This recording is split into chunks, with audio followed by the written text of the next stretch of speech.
Hello, I'm Alex. I'm the other founder of Plank Island. I have a couple things to talk about. The first one, keep an eye on our website, plankislandtheater.com. We're turning all of these monologues into a book that you can buy. So keep an eye on that. Right now you can pre-order it and we'll get that to you, or you can wait and order it later, but order it. So the other thing I want to talk about is this guy up here, Billy Gould.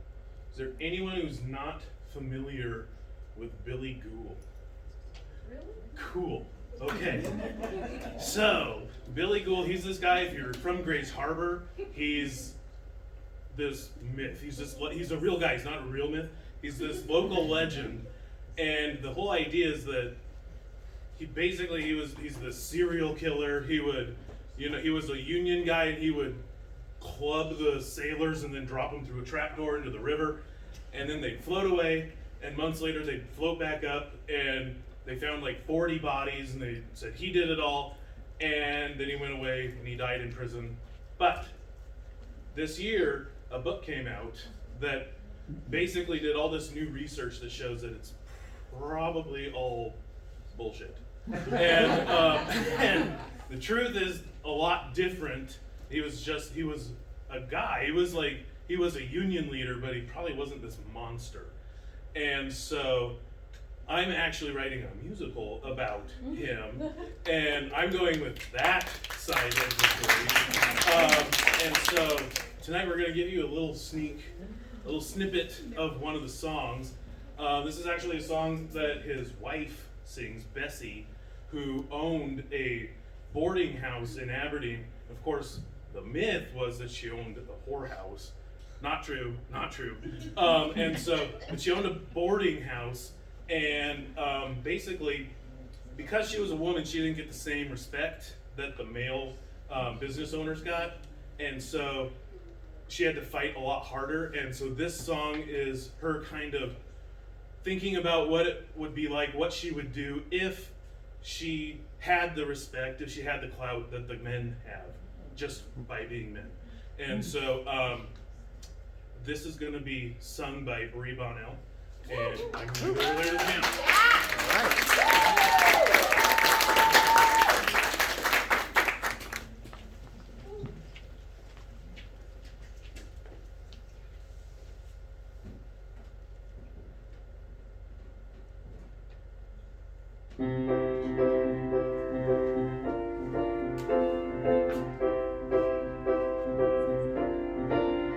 Do you ever have the feeling like you'll always have to fight to find respect?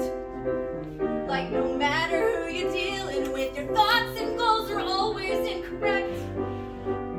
I ain't saying I'm some genius, I'm just saying I ain't dumb. I know men like these can't stand a girl like me. I'll stay quiet when I need to, which is oftener than I think I prefer. I can raise hell if I have to, but some men don't pay the rent unless I purr. I ain't complaining, I'm just saying it's something to overcome. But if I had a choice, I think I'd raise my voice. And I'd say, hey, Bessie's kicking ass and taking names. I'd say, okay, you played with fire, now deal with the flames. I'd make my case, and they'd say, Bessie, we apologize. And I'd say, guys, it's fine, but this place, it's mine. So pay your goddamn rent on time.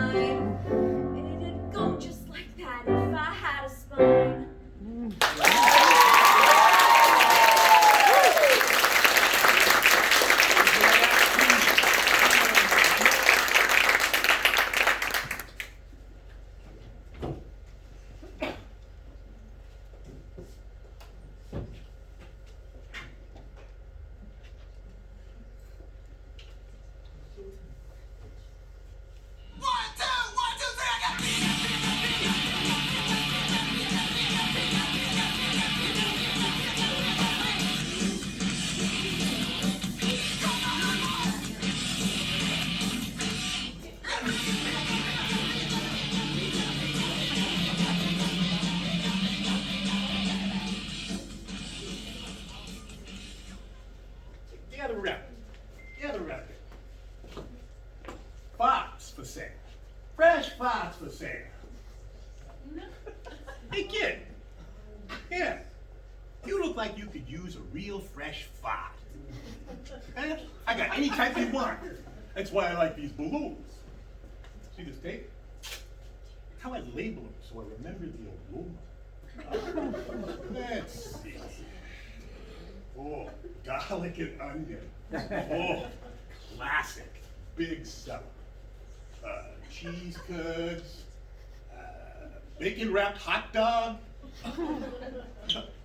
curry flavor. That was a good fight. What? You guys want something sweeter? How about caramel corn? Huh? Hey kid, where are you from? Vancouver? Vancouver. Never heard. What? No? Look, this is not perfume. I hate that stuff. Stinks to high heaven. These are 100% grade A human farts. Very hard to find with humans here on Corbot 764. So these are quite the delicacy. I can tell by your expression that you have not had the pleasure, a whiff of a good human fart. How about sample? Hang on a second. I gotta. No. I got sample here. Ah, here you go. Come on. Movie theater popcorn fart. Primo stuff, baby. What's with the expression? You should be leaping up and down for this stuff. Wait a second. Wait just a floobin' second. Small eyes, tiny mouth, 5 fingers, and 2 hands. You're human, aren't you? You, wouldn't be interested in selling some of your farts, would you? I got extra balloons. No, wait, kid, come back here. I need to talk to you. No, tell me your farts. Come here. Every day I'm hustling.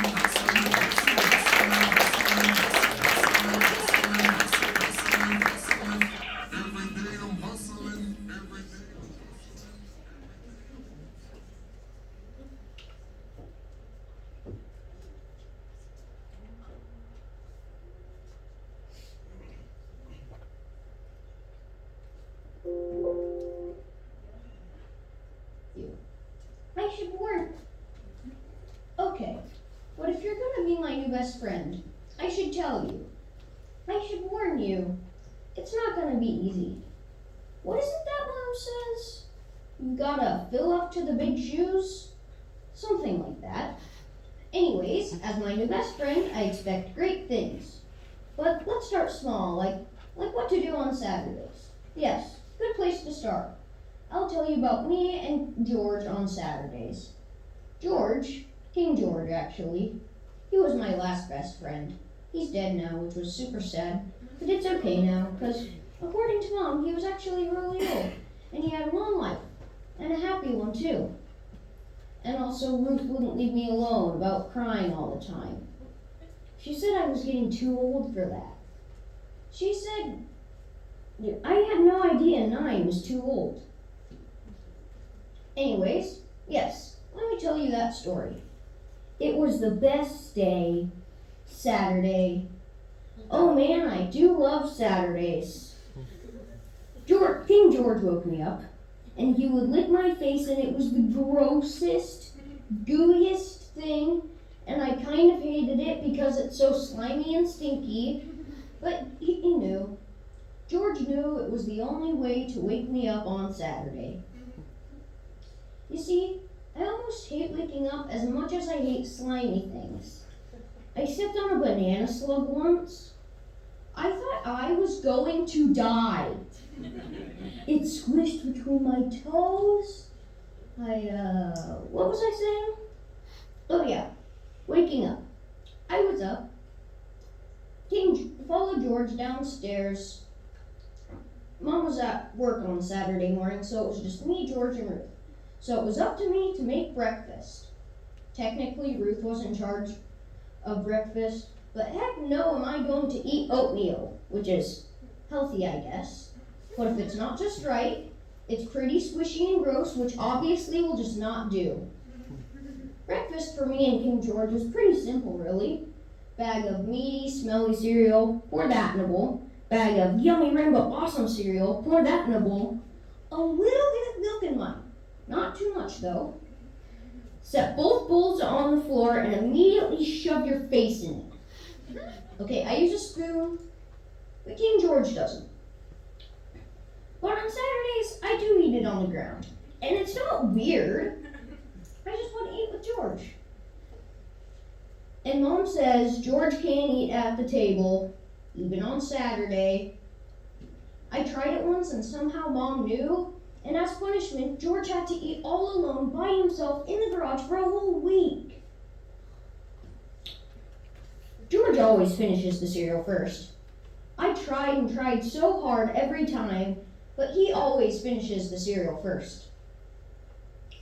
Also, if I tried to go too fast, half of my yummy cereal was on the ground, and eating directly off the ground is where I draw the line. King George didn't mind though, but he's a little strange. I've seen him eat things I'm pretty sure you're not supposed to eat. I saw him eat half a roll of toilet paper before. I tried one square. It was not good. Not really gross either, but I'm just not really sure why you would want to eat toilet paper.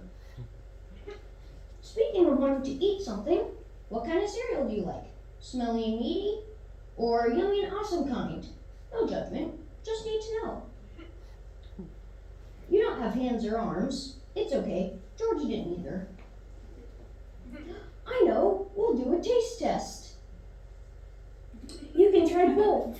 You know, I think we're gonna have a lot of fun, and hopefully get plenty of cereal on Saturday mornings.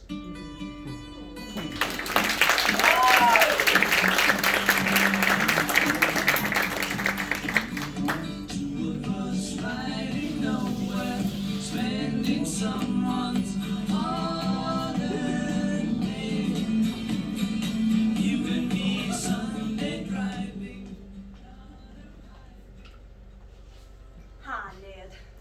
I got some news, though I don't rightly know if it's good or bad, but John got the print job in town, so he'll be moving on by Monday. You always say we got a bookworm on our hands, but I never thought he'd earn a living from it. I still don't know if he can. Strange business, all these silly books filled with silly stories. I've never concerned myself with such things. You know that. Us fools got by without reading about high society lovers and dreadful gunslingers, huh? We did our best. Perhaps John would do much better than that even. I hope so. Damn my pessimism. I blame you for that, Ned. Ever since you left, I've grown more sensitive to bad thinking. This job probably means I won't see much of John now, so I better get accustomed to using the hammer and nails if I want anything done around here. Those roof tiles are making me mighty sick. The way they keep falling loose on the south side wakes me up in the night whenever the wind kicks up. I'll have to fix it. At least I'll have another room to rent out now. A little more money won't go unwelcome. Though it never feels like enough, Ned. Speaking of which, I got it in my head to buy some ponies. Mrs. Portis told me about a cattle herder named Colonel Ross, who's bought a large parcel of cattle ponies up from Texas. Stupid man. He didn't know they're about as useful around here as wishful thinking, so he's stuck with them. I bet he'll sell me a few at volume rate. After all, he won't want the expense of feeding them through the winter. The herders around here don't rate the ponies from Texas. They say they're too little. I have a feeling they'd make stout companions for deer hunting though. They're agile and light-footed and unlikely to make much hustle. So my idea is to keep a few here, breed them, sell them all for that purpose. Maybe I can make enough to get you a brand new headstone. You are starting to wear down a little now, and we can't have that. But I'll tell you, I won't be using Mr. Wharton's services again. Whichever material he used was clearly cheap. The bill certainly wasn't, the thieving scoundrel. There's a Chinaman undertaker in town now, too. All business for them to be in, but he can't be no worse than Mr. Wharton, so there's no harm in checking. Oh, I almost forgot to tell you. That no-good heathen Jim Brooks has finally stopped pestering me. I saw him today buying that awful chewing tobacco, and he rightfully looked rather embarrassed before leaving the store. The day previous, he had approached me in the street again, making those eyes, telling me how he's gonna take me out, treat me like a real lady. Well, I had just about enough. You'll be happy to hear I wasn't so ladylike in response, and well, don't look like he's gonna be trying that again. I know they talk about me in town, though. I know what they say, even if they don't say it to my face. That I'm becoming the cranky old widow who lives over the hill. Why, she never remarried. All she cares about is the church and her purse.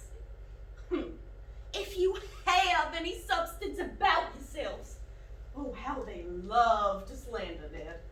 They think every young widow is racing to remarry. Maybe that is the case, but it ain't the case for me. So what if I care a lot about the church? Some of them miserable goats would do well to study the scriptures. And I care about money to save it from going to waste. I'm hardly sitting on wealth. It's no business of theirs if I don't remarry. Anyway, I'm perfectly capable of taking care of myself. Thank you. It'll be more lonesome with John gone now, but I still feel you with me, Ned. Even if you ain't here. Now, I ain't about to yammer on about feelings or regrets. I'd reckon we'd both be in the wrong company for that. It wasn't like us to have deep conversations. You were a silly man, Ned James. My silly man. Plus, with the interesting folk passing through this way, the house isn't likely to fill with cobwebs just yet. I know you wouldn't want that. Well, Ned, it's getting late. I'll come back tomorrow after I've seen Colonel Ross about his ponies. I swear I could just talk and talk and talk, but time just gets away from us.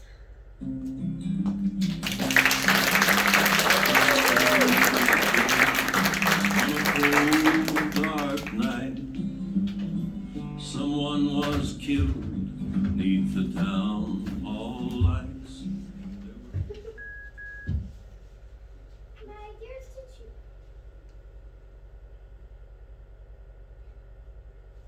I know you are meek, minuscule, and perhaps tired from learning.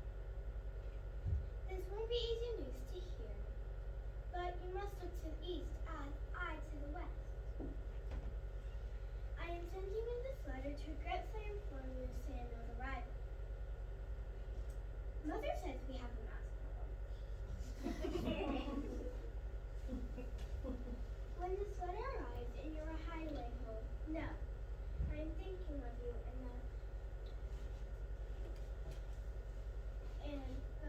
and that our connection is stronger than the undercurrent force of the Congo. And that the stars and the moon may stop spinning, but your paws on my feet just keep charging forward. I don't care you bit through my earlobe. All your friends have moments of strength. We should either of those as opportunities for growth. I always want to pierce yours anyway. This may come across as a shock, a deep betrayal of sorts, but goes love in your tiny heart. Just know, if I find myself glancing back over my shoulder to the tiny crevasse under this stove, I will forever long for you out looking for a trailing, a gruyere rag. Even if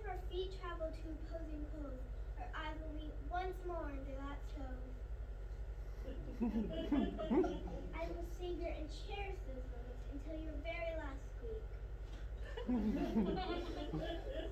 Don't think of me as contention, I implore. But the truth is that I do rather like Samuel. Mother calls him a Maine Coon, supposedly a master of hunt. Samuel is quite cross-eyed and spends most evenings around us with a Spanish lobster and poached quail egg.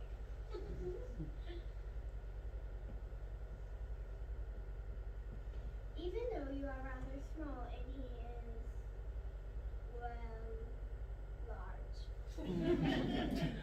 I can only envision him finding rest in the afternoon sun as you nestle deeply and calmly into the soft, downy fur of his comfy underwear.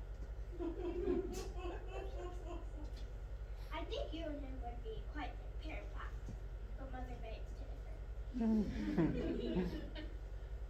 So let us leave not to chance. I leave you with this token of appreciation. A grain of corn literally smothered with renderings from our Sunday hawk. This physical token may not stay within time, but in our memories we will find immortality. There's nothing but love and adoration.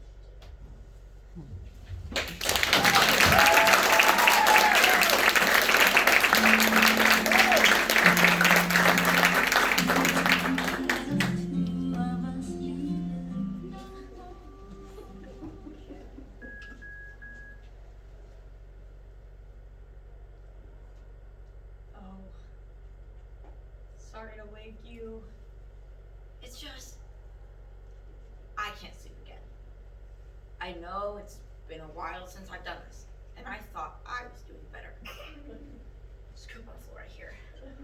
I brought my blanket with me, so don't mind me. I just really need to sleep tonight. I have that math test in 2 days, and I really need to be able to focus on studying tomorrow. I promise I will sleep in my room tomorrow night. I know I'm too old to be doing this, but I think it's getting worse again. I'm not afraid of the dark. I wouldn't be in here laying on the floor. If that were the case, I would turn on a light or something. This is different. And I know you're gonna tell me to try, but I've already tried everything I can think of. I've tried reading, listening to music, and it's dumb.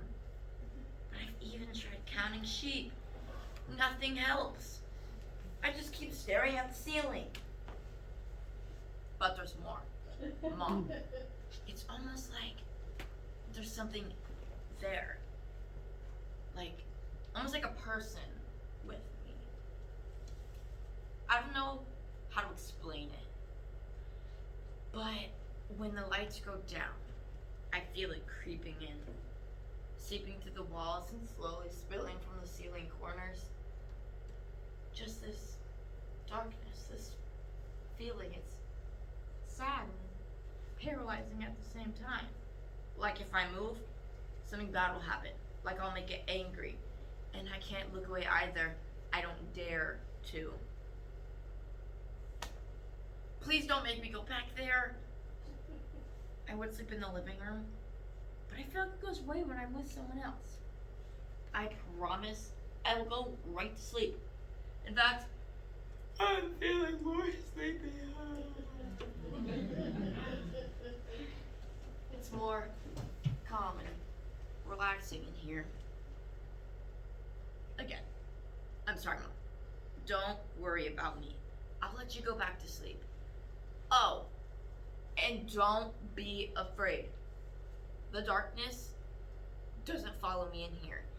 It knows when you're around.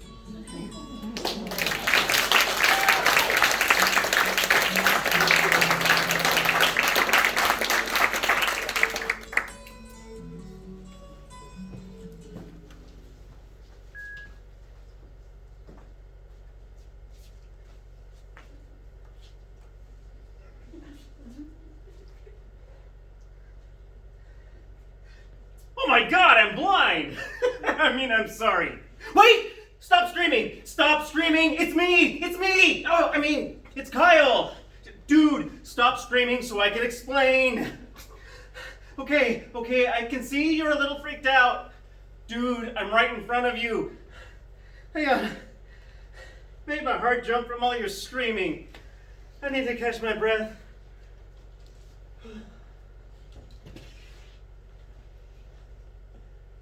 Okay, I'm still here. Follow my voice. All right, I know this is weird. I know it. And I don't know how it happened yet, but I'm invisible. And don't you go saying I'm a ghost, because I'm not. At least, pretty sure I'm not a ghost. I woke up this morning and bam! No reflection in the bathroom mirror. So I go to the full mirror in my mom's room and, well, there in front of me is a floating pair of blue and green plaid boxers. I'm pretty sure you've noticed by now there are no boxers floating in front of you. That's because I knew I needed your help, and well, I didn't want to scare anyone in the neighborhood when they see just a pair of boxers running down the street, or floating, or whatever. So I write my parents a note, and I come right over here because I don't know what to do. I'm sorry I burst in on you like that. Honestly, I just thought you'd be sleeping. I didn't know you'd be sleeping naked. Awkward. I guess it was pretty hot last night, huh? Now, get dressed and bring along another set of clothes and a backpack, in case the invisibility wears off. That would be just my luck. This is the craziest day. And it's only 8 o'clock.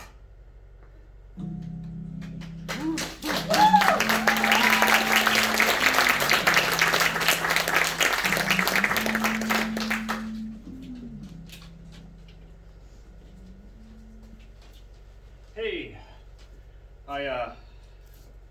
well, first off, congratulations. I'm proud of you, and I know your dad would be too.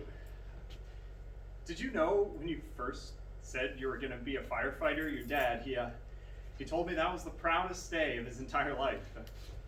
It really meant a lot to him that you were going to carry on in Grandpa Leland's footsteps. If it weren't for his legs, I think your dad would have been a firefighter himself. So that's kind of what I wanted to talk to you about. The day our house burned down.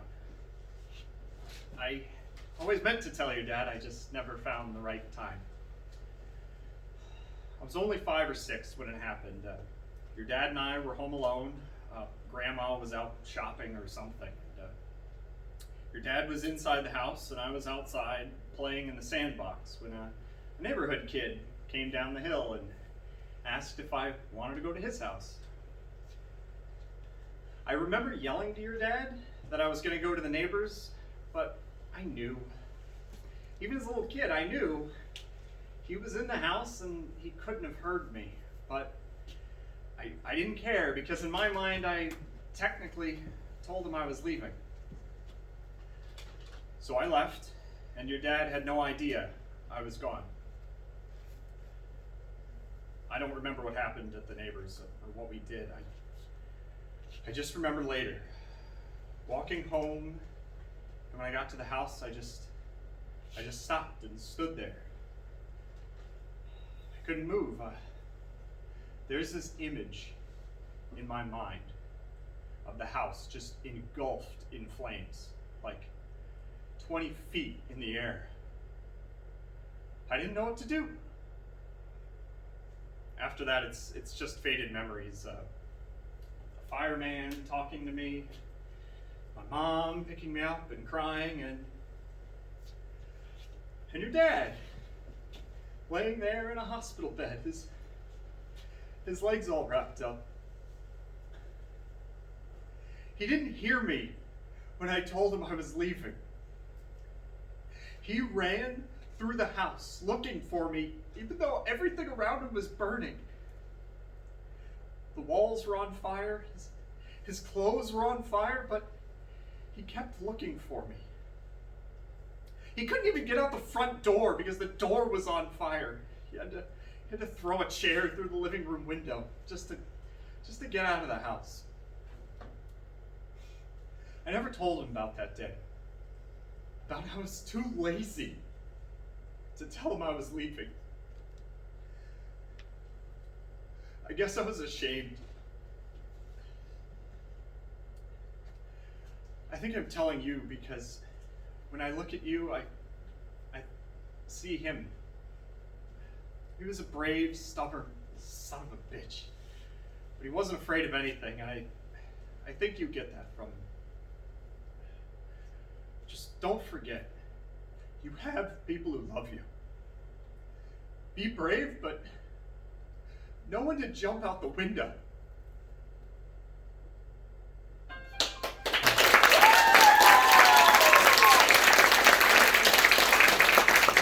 I stood stone like at midnight, suspended. You know when people talk about certain trauma, being able to divide your life into a before and after?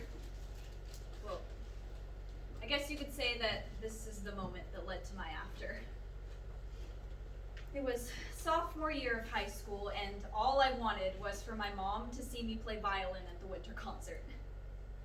It wasn't a particularly special event or anything, it just would have been nice for her to be there for a change. I wanted her to prove in some small way that I was important to her, that I was worth more than a bottle of Cabernet. She said yes, initially. I never believed her, though. Of course, my reasons for believing this don't align with how things went down, but regardless, I was never expecting to see her in the audience. But sometimes, even when you know with algorithmic proof that an equation won't turn out positively, you still wait till the numbers stop crunching before letting go of all hope.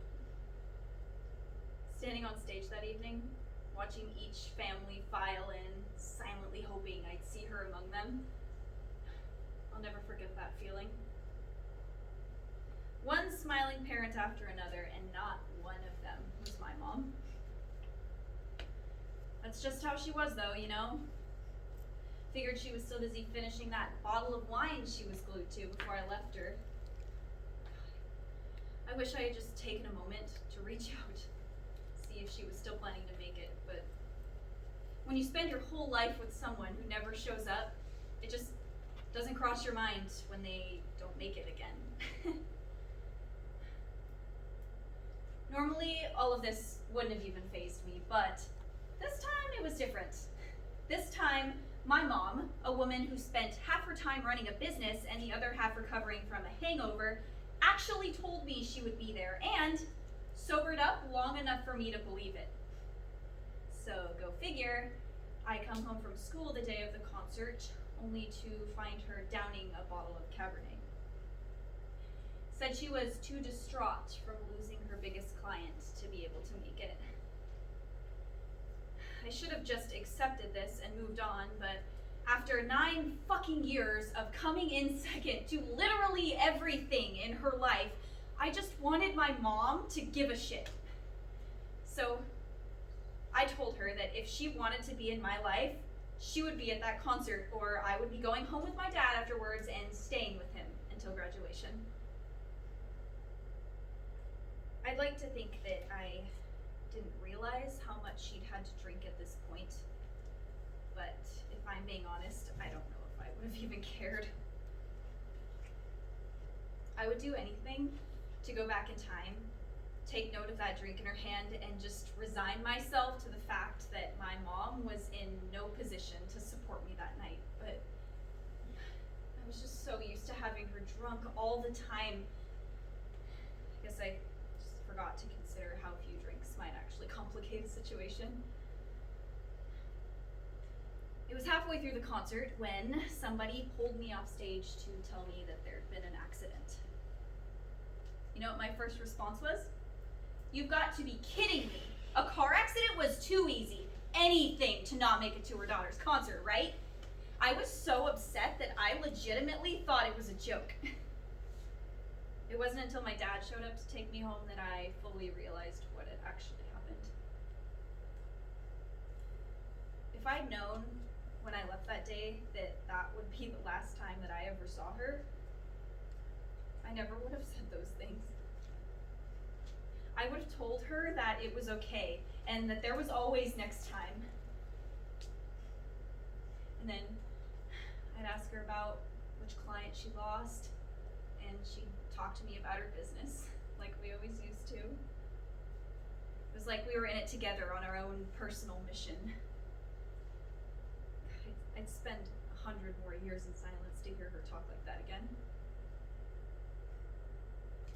People tell me that I need to forgive myself, and in no way can I be held responsible for her decision to drive drunk. But you see, I'm the one who made my mom an ultimatum on her own motherhood.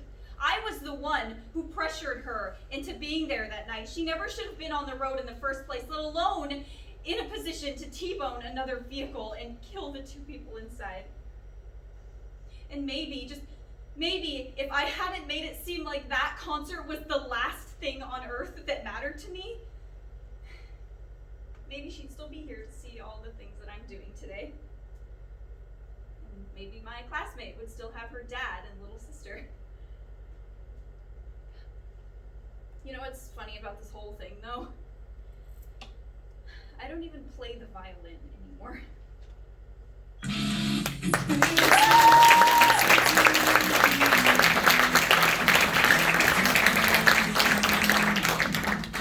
Is there something you would like to say?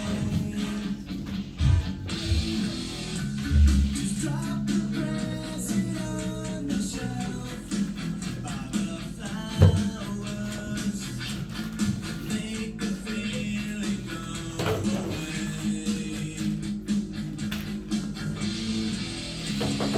Looking back, I can't recall who was listening. Anyway, the reason I ever started talking was to tell you about this madman thing that happened to me last summer. Which is pretty spectacular, considering nothing ever happens to me. But it did, and no one can even argue with that. But anyway, it was the 4th of July and all, and I just got my stupid braces off. And I really do mean that. I've hated them the whole dang time. And now that they're gone and they did their job, I'm not even sure that I look any better. My mom says I was just shocked since I had them on for so long. And I really did too. Only about 1,000,000 years. She says that I look much better and that I'll get used to them. Which probably should have hurt my feelings, but considering I barely have any, it didn't. And by the way, she was wrong because it's September and I'm still not used to them. They're mostly just slimy now. I also highly suspect that my orthodontist had no idea what she was doing, since she'd mostly be going on and on about something else that had nothing to do with my teeth. She didn't even always look at them. At the time, she'd be looking out the dang window. Mostly what she'd go on about was her matching twin daughters. Real special, big deal and all. And their matching twin outfits and their matching twin puppies. No lie, I can't even make this stuff up. This woman did really have all this matching stuff in her life. It's enough to make you want to puke.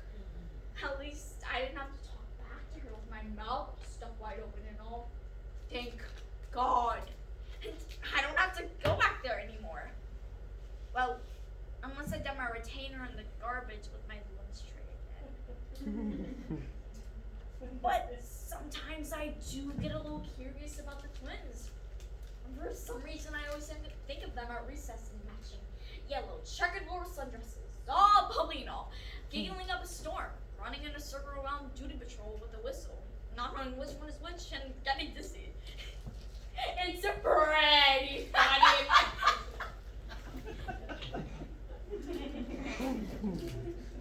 But I also wonder if they're sick of each other yet. I mean, I would be. I do think it's good to have a twin though. I mean, in a way, it's gotta be the best thing to ever have someone so close to you that you don't even have to waste your time explaining yourself. But I do think you get pretty old telling all your teachers which one you are on the livelong day. Overall though, I choose to have a twin because never having to be alone or never getting to be alone would ultimately be better than always being alone. Probably. Now, don't get me wrong, and think this whole story is gonna be about how alone I am and a bunch of sad stuff like that, because it's not. It's about a lot more than that. It really is. But I do understand that you might think that this is going to be about nothing too important, since I've mostly talked about nothing at all. So I wouldn't blame you if you did think that. But anyway, back to the story. So, 4th of July now. Very American. Because I guess if you didn't get jacked up to blow a bunch of bombs up on this day, you're most definitely a communist. It's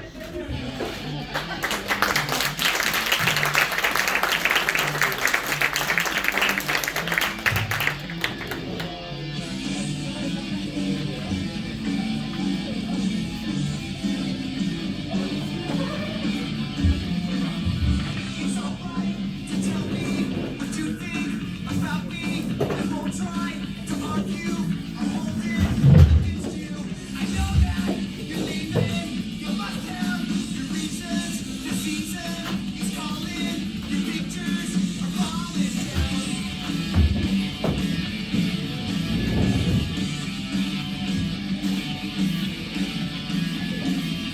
The steps that I retrace, the sad look on your face, the timing and structure. Well, there were a lot of reasons why we got divorced, but ultimately it was one event that caused it. We had been attempting to have a baby since before we were even married. Through all the highs and lows, that desire never really decreased. It eventually became a thing unspoken. She'd go take a pregnancy test, the results would be negative, and we'd just sit on the couch, silent. But then, of course, one day, the pregnancy test was positive. She took another one, still positive. Then another, and another, and another. Oh, positive. The doctor soon confirmed she was pregnant. After 18 weeks, we told everyone. It was the happiest we'd ever been. Suddenly, seemingly out of nowhere, there was life. Days and nights were spent planning our future together with our little one in tow. Then, on a Sunday night, 5 months in, she wasn't feeling well. I mean, she often wasn't feeling well, but this was a different kind of unwell. We made an appointment to see the doctor the next day. I recall the car ride to the appointment. Attempts at conversation were made, but died just as quickly. The nurse eventually came in and got her, and my wife asked me to stay in the waiting room.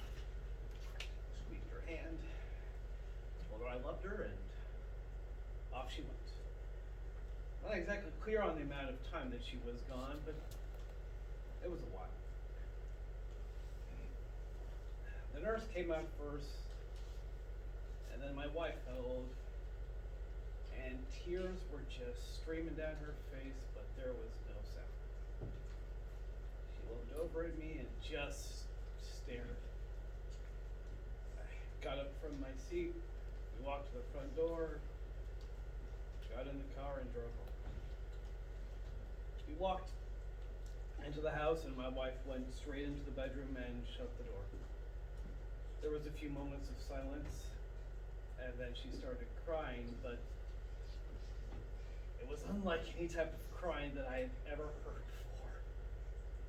Not to be overdramatic, but it was the type of crying that you don't really recover from. We didn't. A month later, we filed for divorce, and 3 months after that, it was finalized. Reality is that it was finalized that Monday afternoon in that waiting room.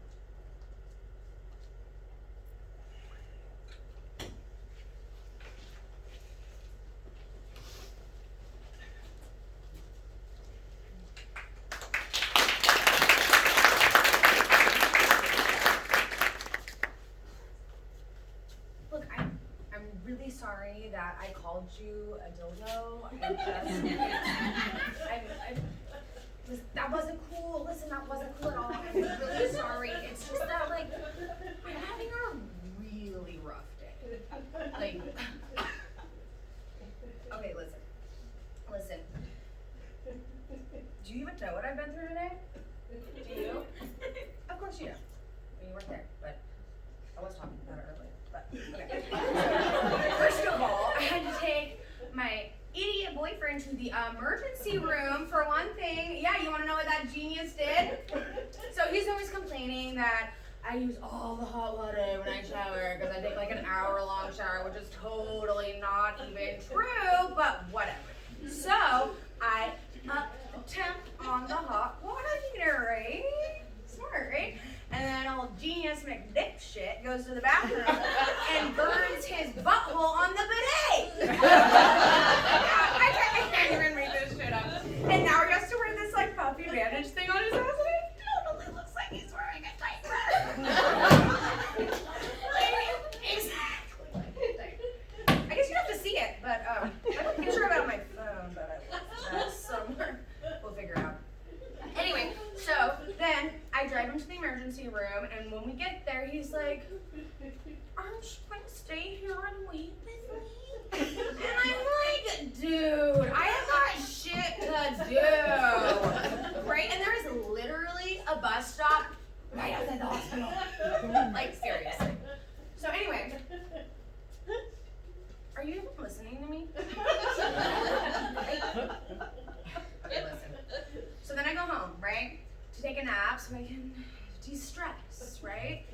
And then I wake up to my goddamn phone ringing over and over and over again. And it's like I tried to ignore it, but it's all the way over my dresser, so I have to answer it. And it's him. Surprise. And he's all upset because he forgot his wallet, so he can't take the bus home. As if I'm the one who forgot his fucking wallet. Right?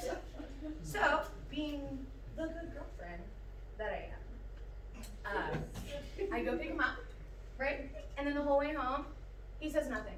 Not a word, which is totally fine with me.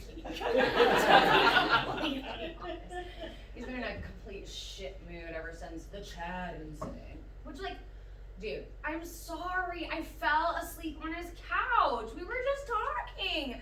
Nothing even really happened. And besides, he's the one who said he didn't want me driving drunk anymore. Right? Like, anyway, long story short, I'm really sorry that I called you a dildo. Can I please have another drink?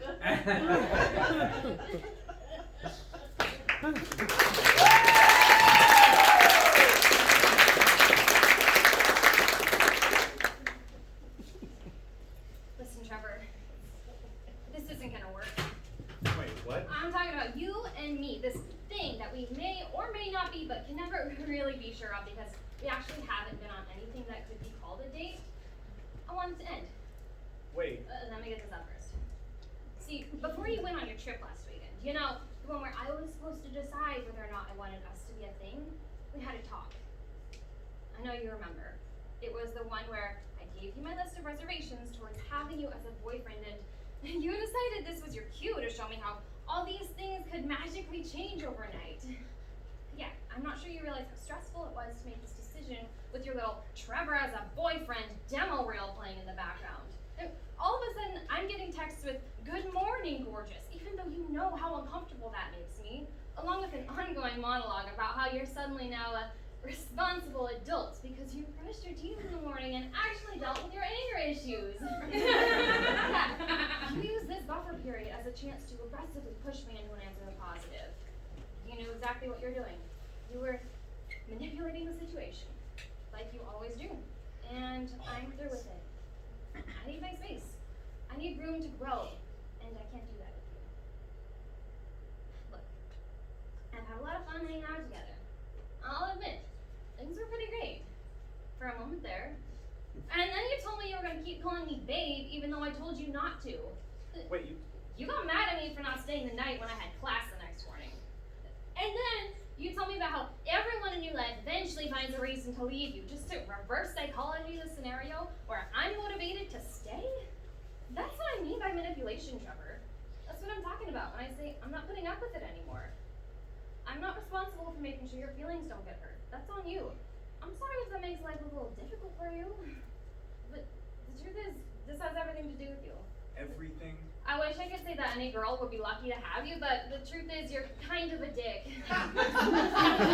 Compensation for your lack thereof, huh? Yes, I'm there. You walked in here thinking I was broken, thinking you could just use me as your little stepping stone to arrogantly boost your own self-esteem, but I've got news for you, buddy. This girl's not broken. She can see right through your little schemes. I am sick of your backhanded compliments and constant need to one-up me. So I don't want your support. I don't want your career advice. And don't you dare patronize me by saying I'm amazing and going places as if I don't already know. I know I'm phenomenal. I'm not looking for someone who thinks I need their validation just to succeed. No one gets to have that power over me. So, what you're trying to do here, it's never gonna work. I'm ending it. You can keep on being exactly who you are, just not around me. You know what? I've had a good time, but you have a lot to work on. And there's no time for me here. I'm not sticking around to see what they become when they're all grown up. You decided on any dessert yet? You know what, actually? I don't think we need a dessert menu. In fact, I think I'll be leaving now. Bye.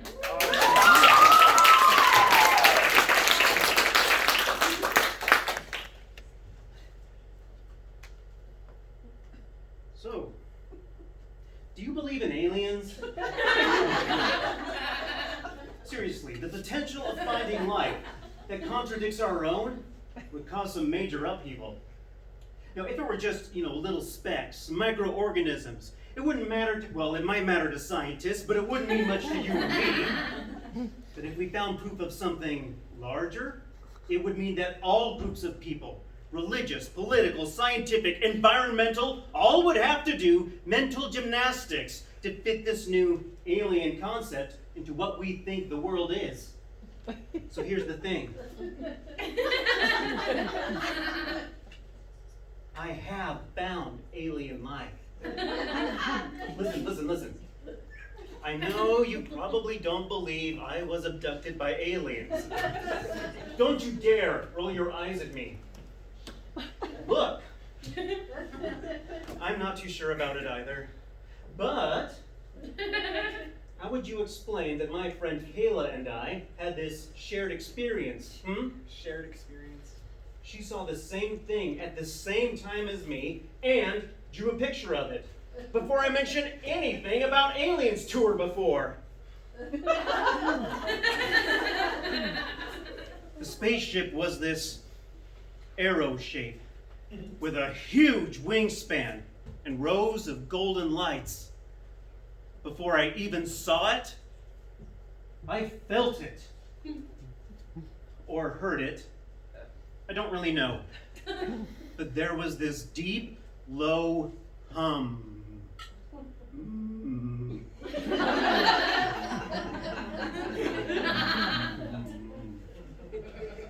I could feel it inside my head.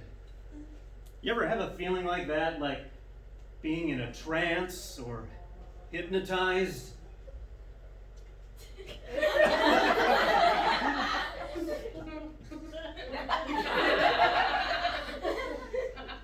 I was 12 when it happened. I remember this thing floating low over the apartment, and I just stared at it, moving slowly over me. And then, flash! It's morning! I'm sitting on my couch, and it's morning, with no in-between!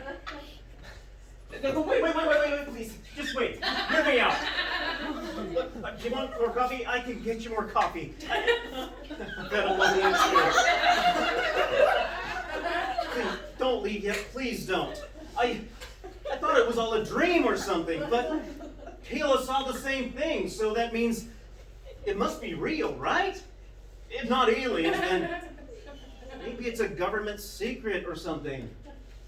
Oh God, no, I swear I am not a conspiracy theorist.